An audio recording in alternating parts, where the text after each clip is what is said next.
հեռակա մենամարտը, Նազիմյանը հարցազրույցներից մեկի ժամանակ ասել է, որ փորձում էին պարտադրել, որ ստորագրեն 87 միլիոն դրամի խախտման ակտի տակ, եւ նա հայտարարել է, որ ապացույցներ ունի, ինչ կարող եք ասել։ Ոչ մի բան, կարծեմ մենք մեր կայքում մանրամասն հանգամանալից պատասխանել ենք։ Երգում եք, որ այդպիսի բաներ։ Ես կրկնեմ, մեր կայքում մանրամասն պարզաբանումը տրված է։ Կարծել եք, որպեսզի հարցազրույց անի, ոչ թե որ դուք բողոքում եք կայքին։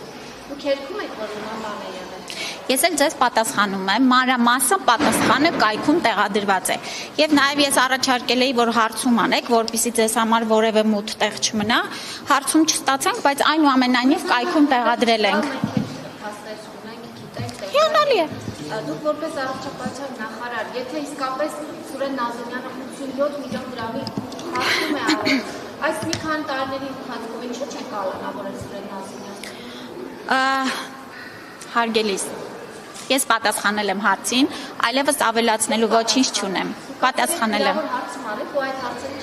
Եվ առանց հարցմանել մանրամասն պատասխանել եմ, այլևս այդ շահարկումներին, ստահոդ պնդումներին ավելացնելու որևէ միտք, ցանկություն չունեմ։ Նորից կրկնել նույն պատասխանը ինձ թվում է չարժի։ Ինչով եք պայմանավորում ձեր եւ տվյալ անձի միջև առկա լարվածությունը, աշխատանքային է, միջանձնային է, ինչով պայմանավորվում։ Ես որևէ մեկի նկատմամբ չունեմ լարվածություն, այդ թվում նաեւ պարոն Նազիմյանի, թե ինքը ինչ ունի լարվածություն, թե ոչ լարվածություն տեղյակ չեմ։ Այս ընթացքում հաճախակի այս տարիներին ինչ որ լարված է Տիգրան Ավանեսյան, տարբեր անձանց հետ այդ լարվածությունը եղավ, հա, ձեր տեղակալների, Ծաղիկ Վարդանյանի իմ մարդկանց կարող եմ նշել, որոնք որ Արկադ Մանուկյանի այսինքն ինչ որ տնօրենների դուք ազատեցիք, հետո նրանք դիմեցին դատարաններ, հաղթեցին, վիճարկեցին ձեր ազատումը ընտրում, վերականգնվեցին, հետո ինչ որ ինչ որ հանգամանքներ դելելով էլի այնպեսի պայմաններ ստացվեցին, այդ մարդը ստիպված եղան Ես կարծում եմ ձեր նկարագրածը ճիշտ ցուցիչ է, որ մեր համակարգում իսկապես բարեփոխումներ են լինում,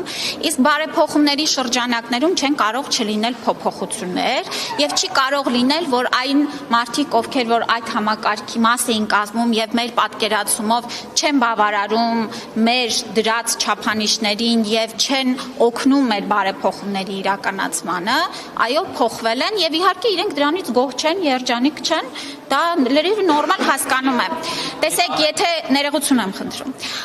առողջապահական ոլորտի